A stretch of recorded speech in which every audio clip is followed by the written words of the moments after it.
Welcome back to the second segment of the show when we have been talking about the Inventors Club from Whitechapel. It's a brilliant initiative. We showed in the first segment of the show with a video clip of what goes on in their little in their sessions that they hold over the weekends. And I'm going to come straight back over to Yakik Bey because that video showed us so much, and I think I have this segment to cover everything in that video, so I'm relying on you. No pressure, but I mean, the start of that video, it was really interesting because the start of that video, we saw them all on the computers, didn't we? So we've basically partnered up with a company called Kano, and what they do is make mini computers for kids to build. So when you talk about building, you give them a Lego kit, and when the kid builds a building block, and when he builds something, it's an accomplishment. So we basically said, you know what, our first session, we did it in 6 weeks.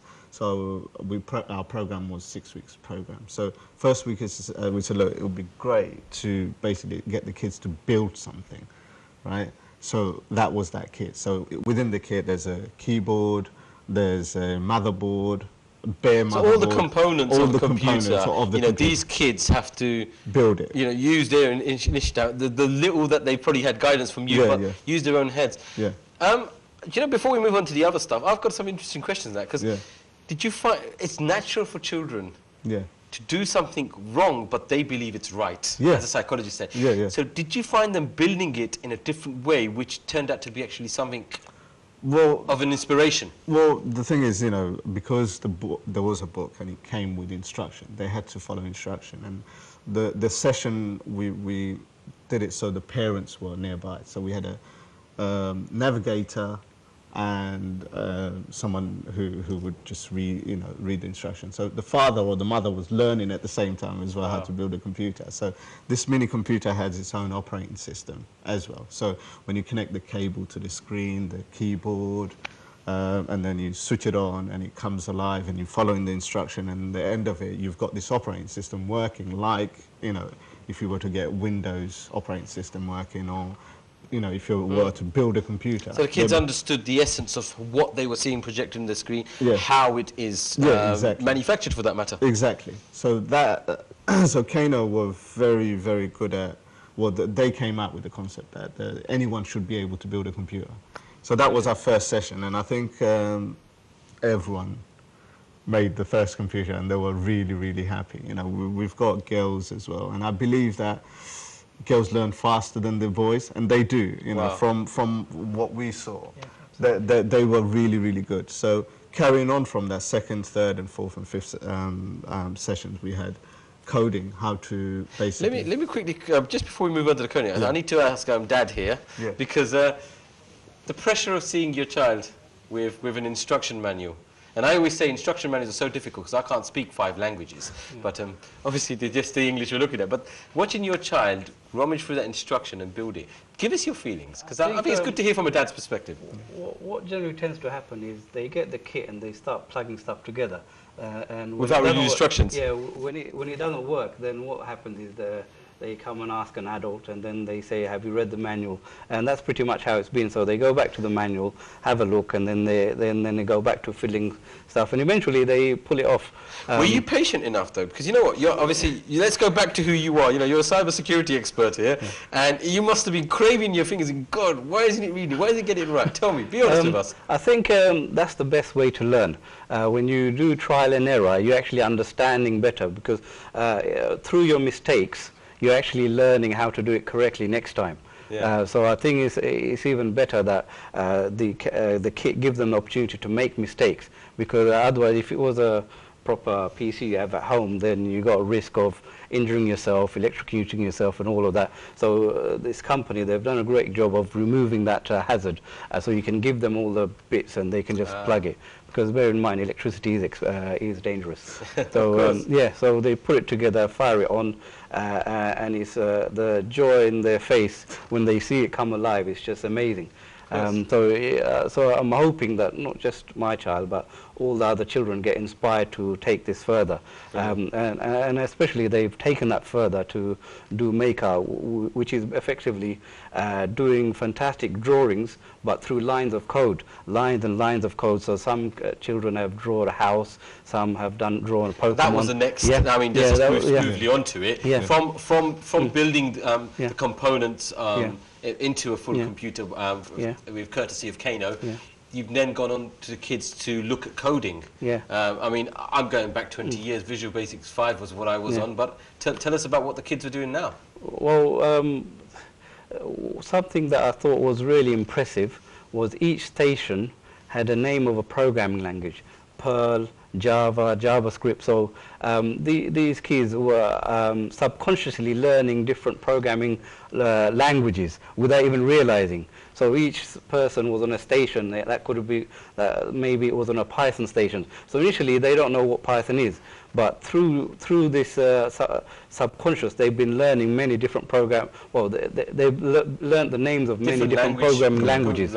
And learning that at that age is fantastic, because as they're growing older, they're understanding better, and hopefully in a few years' time they might have an interest in one particular language or several languages. And every single person who attended, young person, they actually coded something that worked. And that's the fantastic thing about this program. Yeah, I mean, for those IT guys out there that went through their A-levels and GCSEs, you knew how grinding it was when you just saw error, cannot happen. What's the famous MS-DOS one? I can't remember. You know what? I'm so away from it. Anyway, you know the frustration. So kids getting that joy must be great. After coding, what happened then, Akik Bey? Well, we do... just following on from what Toj said, you know, the Perl and each team had their own name. So all the names were the coding names. So subconsciously they didn't know what Perl was, but I guess in the future they'll know what Perl language is, or Python is, or C++ is. So we did, within the operating system of Kano, there was Maker, Make LED. Make LED was a program where you program, write the program, and the LEDs will come on and off. So, you know, what they were seeing was, when they code, they were seeing the result as well. So a lot of the time, you know... some of the images that we saw. Showed them coming up with the... so the idea of the program is that the kids don't go away getting bored. They see the result instantly. So when they see the result instantly, it's the joy, isn't it? They've accomplished something. So at the end of every session, we had the idea that they should accomplish something. There should be that they go away happy, not like, oh, I didn't understand this, right? But this is now the guidance to the bigger picture. You know, our next Bill Gates coming from the Bengali community.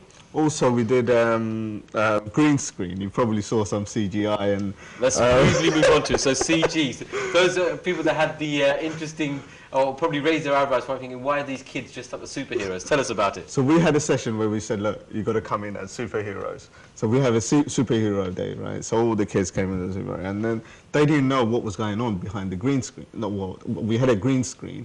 And they said, oh, what's this about? So look, just do your crazy stuff and you'll see what happens. So the following week, when we did the final video, when I showed it to them, they're like, wow, look at all of that. So they kind of understood, you know, what the process was to get that effect on, but they didn't learn about, you know, because the programming or the, you know, like the editing was quite intense. Not at this stage they will learn. So it's early days for them now, but that, you know, no doubt.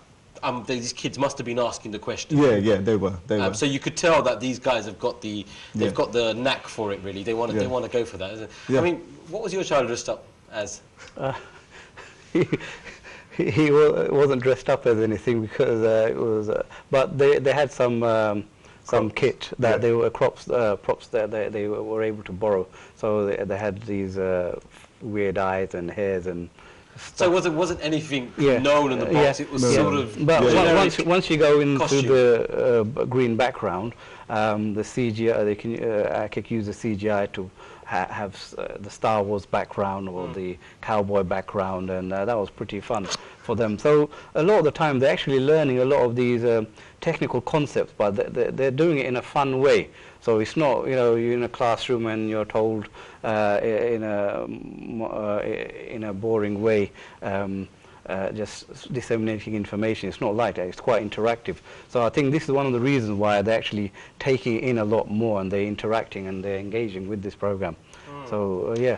Oh, you know what's interesting about that, because nowadays drama school, acting, you know, being on a TV series or even a big movie, you know, you need to be someone that can act in a scene, but you've now taken it to a level where you know, slowly now acting is behind a green screen. Can they do that? So not only are you now looking at inventors, potentially the next CG actor. Am I jumping the gun? I think it was just a fun session. I think one of the other things which was quite interesting was Minecraft, and I'm sure a lot of the young kids have heard about Minecraft. It was that within the operating there was a program called Minecraft where they have to build stuff, build home, build a house, build swimming pool, have their own world, basically build their own world. So one of the sessions I asked them, I said, look, you got to build a house for me, right, in this imaginary world. So they went away and built a house. One of them built a house with swimming pool, football pitch. Using Minecraft? Using Minecraft, right. Basically. It's basically building blocks, but it's kind of drawing packages. Yeah. So you create your own world and you can put anything you want in there. So the kids went crazy. They put swimming pool, football pitch inside the house, and all sorts of stuff. So yeah, it allows, this platform allows them to be as creative as they want, so there's no holds barred.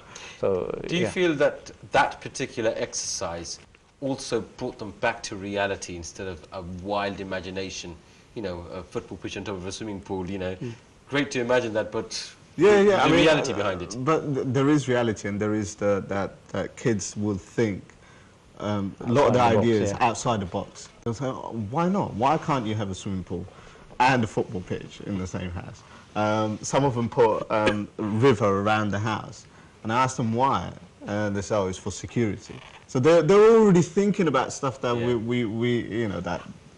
I'll tell you what I'm going to do. We need to see a few more other images of what's going on here. Okay. Sorry to cut you out, because what we're going to do, we're going to see this video clip coming up for you guys now. Then we're going to go for a break. When we come back, we're going to talk about that side. So let's put the video on right now, and I'll see you guys after the break.